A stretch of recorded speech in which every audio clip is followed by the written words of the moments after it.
Mount Rushmore. It's one of the most famous symbols of the United States, carved from the granite heart of South Dakota's Black Hills. Every year, more than 2 million people make the trip to this remote corner of America to look up at the 60-foot-tall faces of George Washington, Thomas Jefferson, Theodore Roosevelt, and Abraham Lincoln. They stand for the nation's founding, its growth, its development, and its survival. It's a shrine to democracy, a testament to staggering ambition, and a work of art so huge it feels like it was made by nature itself. But what most of those millions of visitors don't know is that this monument has a secret, a big one, blasted deep into the rock of the mountain. Hidden from sight, tucked away in the canyon right behind the face of Abraham Lincoln, there's an unfinished chamber. It was designed to be an inaccessible vault, a time capsule for civilizations thousands of years in the future, holding the nation's most treasured documents. But what's actually inside this hidden room today isn't quite what its creator dreamed of. This is the story of the Hall of Records, Mount Rushmore's secret chamber, and the clash between a massive vision and a much harsher reality. The Shrine of Democracy. To really get the story of the Hall of Records, you first have to understand the man who dreamed it up, Gutzon Borglum. Borglum wasn't just a sculptor. He was a showman, a patriot, and a man with a colossal ego and even bigger ambitions. A son of Danish immigrants, he was a force of nature who believed American art should be as grand as the country itself. He once said, "Let us place there, carved high, as close to heaven as we can, the words of our leaders, their faces, to show posterity what manner of men they were." The idea for a massive carving in the Black Hills didn't actually start with Borglum. A local historian named Doane Robinson wanted to create a tourist attraction. He first pictured carving Western heroes like Buffalo Bill into a set of granite spires called the Needles. But when he got Borglum to survey the site in 1924, the sculptor knew two things right away. First, the Rock of the Needles was too weak for the kind of monument he had in mind. And second, this couldn't just be about regional heroes. It had to be for the entire nation. He found the perfect canvas on Mount Rushmore. A huge, southeast-facing granite wall that caught the morning sun just right. And he picked the subjects. 4 presidents who he felt represented the most important moments in the nation's first 150 years. Washington for its birth, Jefferson for its growth, Lincoln for holding it together through the Civil War, and Theodore Roosevelt, Borglum's friend, for its development. The project kicked off on October 4th, 1927. For the next 14 years, Borglum and a crew of almost 400 workers basically went to war with the mountain. These were miners, not artists, hanging from steel cables in little bosun chairs using dynamite and jackhammers to blast away over 450,000 tons of granite. Borglum developed a genius system called a pointing machine, which let him transfer the measurements from his small plaster models to the mountain with amazing precision. Bit by bit, explosion by explosion, the faces started to emerge. But for Borglum, the faces were just the book cover. He still needed to write the story inside. Borglum was obsessed with a single nagging question. He looked at ancient marvels like Stonehenge and the pyramids and saw them as a warning. Civilizations are ghouls, he lamented, convinced that each one forgets the one that came before. He worried that thousands of years from now, future people, or maybe even, as he wondered, visitors from other planets, would find these 4 giant faces and have no clue who they were or what they stood for. The monument would just be another silent riddle. You might as well drop a letter into the world's postal service without an address or signature, he said, as to send that carved mountain into history without identification. The faces weren't enough. He needed to create a key, a user's manual for American democracy that would last as long as the granite itself. His first idea was to carve a huge inscription called an entablature right next to the president's. He planned for it to be in the shape of the Louisiana Purchase, detailing 9 major events in U.S. history. But the plan hit 2 major snags. First, they had to move Jefferson's head because of bad rock, and the space for the inscription was now needed for Lincoln's head. And second, they figured out that no matter how big they carved the letters, they'd be impossible to read from the visitors' area down below. The message would be totally lost. This roadblock forced Borglum to think even bigger. Not on the face of the mountain, but inside it.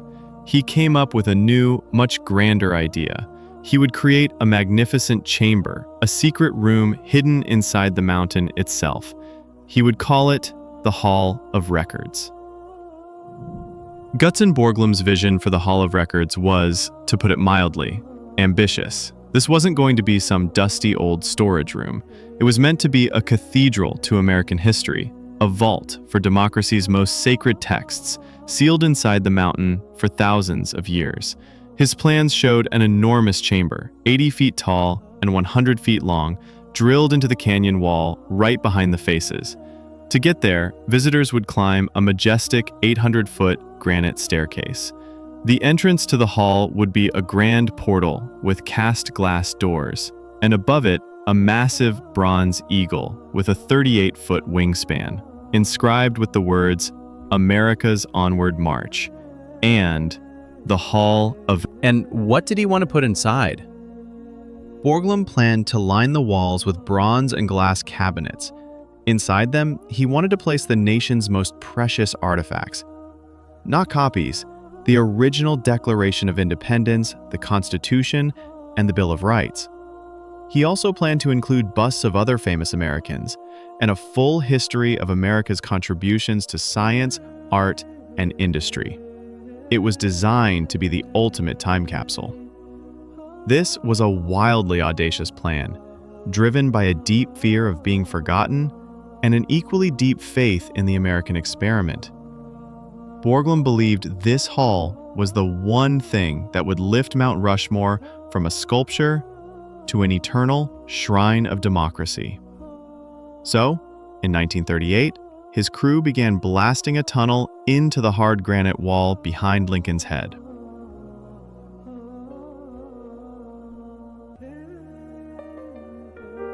Work on the Hall of Records kicked off with a bang in July 1938. The miners started blasting their way into the mountain, but the work was tough. Borglum himself noted that the granite inside the canyon was even harder than the rock on the main face, wearing out the drill bits. You can still see the red numbers painted on the raw rock walls, showing where the next dynamite charge was supposed to go. But even with the difficult stone, they were making progress. The project, however, ran into problems much harder than granite. The federal government, which was footing most of the bill for Mount Rushmore, was not sold on Borglum's grand side project. Officials insisted that every single dollar had to go to finishing the 4 presidential faces first.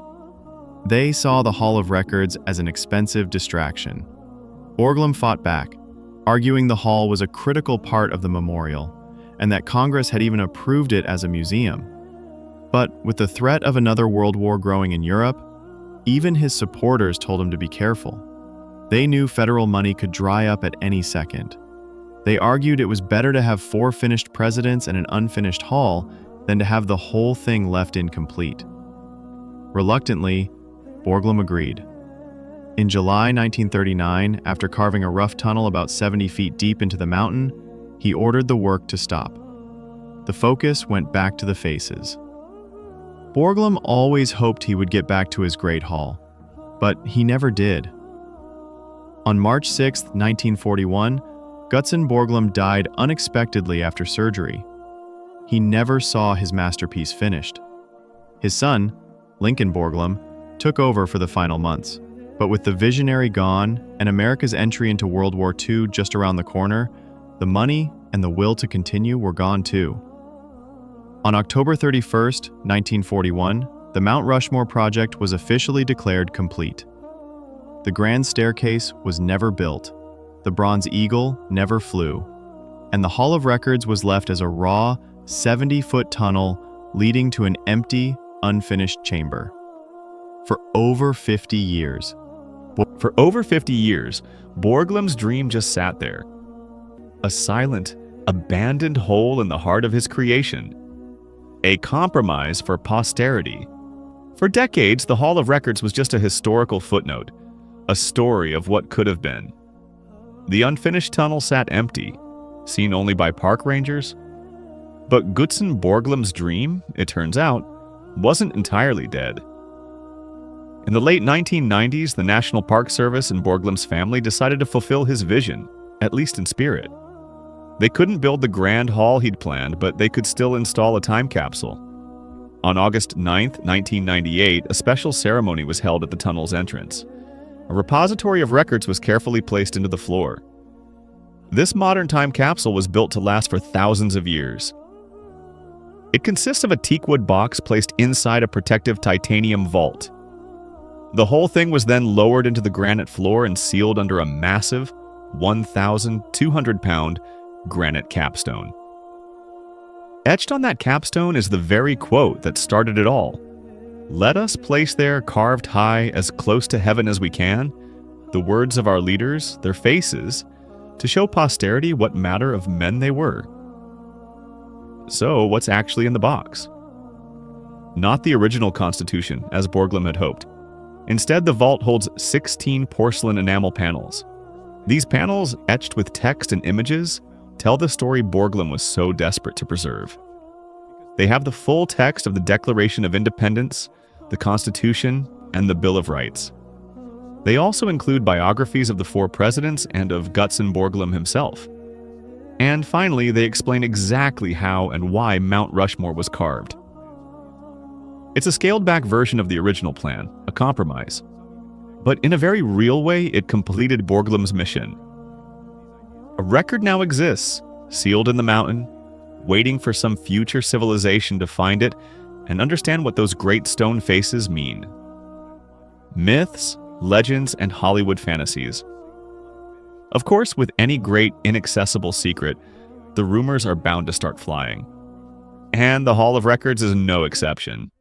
Because the chamber is totally off limits to the public, its mysterious nature has fueled all kinds of speculation, conspiracy theories, and Hollywood plots.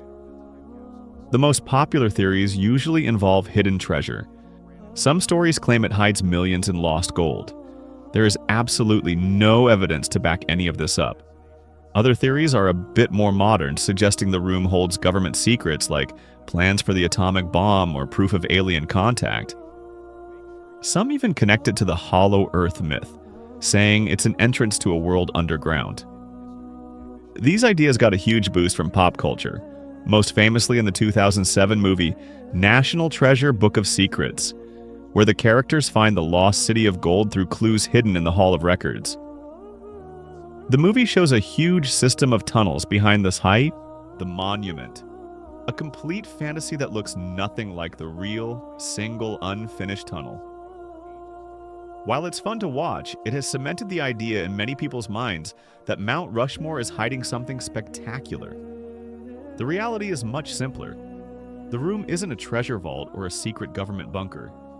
It's just the unrealized dream of its creator.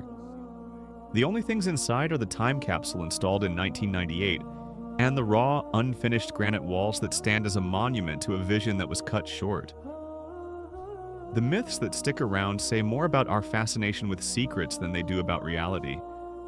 If this story about the secrets hidden within America's most iconic monuments captured your imagination, make sure you hit that subscribe button and ring the notification bell. We have so many more stories of hidden history, ambitious projects, and forgotten legacies to explore, and you won't want to miss what we uncover next. So, the hidden room inside Mount Rushmore is real, but it's probably not what you were picturing. It's not a treasure chest or a gateway to another world. It's something far more human, an unfinished dream. It is the physical proof of Gutzon Borglum's massive ambition and his desperate need to make sure his life's work would mean something for ages to come. The Hall of Records is a powerful symbol. It represents the timeless struggle between a grand vision and the real-world limits of money, politics, and time. Borglum wanted to carve a story into the mountain that was as loud and clear as the faces themselves. But in the end, his message was sealed away in a quiet, humble box, waiting silently in the dark. Today, the entrance to the hall remains sealed by that heavy granite capstone, forever off limits. The only way to see inside is through rare photos from the National Park Service. And so, while millions of people stand on the viewing deck, amazed by the four presidents, just a few hundred feet behind them lies the final, secret chapter of the Mount Rushmore story. A time capsule addressed to a future we can only imagine.